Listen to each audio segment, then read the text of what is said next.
हम दुनिया के एकमात्र बड़े देश हैं।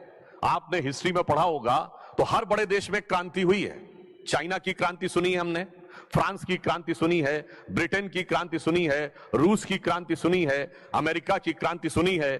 सिर्फ भारत में क्रांति नहीं सुनी है। क्यों?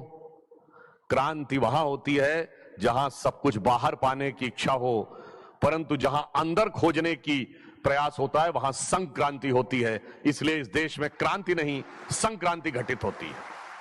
और यहीं से वो वैल्यू बेस्ड सिस्टम आता है, वहीं से वो वैल्यू बेस्ड गवर्नेंस आती है।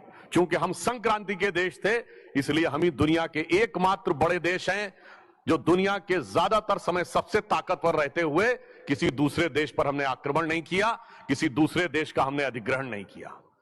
हमारे यहां इन्वेजन का कोई कॉन्सेप्ट ही नहीं था, क्योंकि हमें दुनिया को नहीं जीतना था, जीतना हमें अपने को था। इसे मैं एक उदाहरण देना चाहता हूं। जब अलेक्जेंडर भारत आया तो उसके गुरु अरिस्टोटल पर्शिया में यानी आज के ईरान में रुक गए। तो अलेक्जेंडर ने कहा मैं भारत जा रहा हूं जो दुनिया का सबसे समृद्ध देश है और यहां अनेक प्रकार की कीमती चीजें हैं, तो गुरुदेव मैं आपके लिए कौन सी ऐसी चीज लेके आऊं, आप मुझे आदेश करें कि मैं कौन सी कीमती चीज लेके आऊं।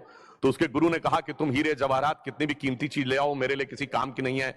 मैंने सुना है कि वहां कुछ फिलोसफर्स होते हैं जिन्होंने बहुत गहरा ज्ञान अर्जित कर रखा होता, उनमें से अगर कुछ एक लोगों को तुम साथ में ला पाओ, शायद उनसे बातचीत करके मेरे ज्ञान की वृद्धि हो सके।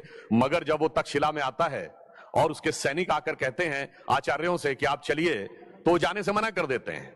तो कहते हैं ये विश्व विजेता सिकंदर का आदेश है। तो जानते हो आचार्य क्या जवाब देता है?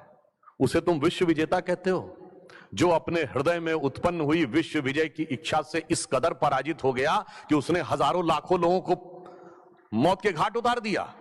उसे विश्व का सबसे पराजित व्यक्ति कहोगे या जीव व्यक्ति? तो उन्होंने कहा तुम्हें पता नहीं है, हम तुम्हें समाप्त कर देंगे। तो उन्होंने कहा मैं तो शरीर हुई नहीं, मैं तो आत्मा हूं जिसे न काटा जा सकता है, न नष्ट किया जा सकता है, न जलाया जा सकता। उसे समझ ही में नहीं आया और वो 300 आचार्यों को बंदी बना के ले गया, परंतु उन सब ने अन्न जल त्याग कर अपने प्राण त्याग दिए और वो नहीं ले जा पाया, क्योंकि ये भारत एक अलग प्रकार का राष्ट्र है।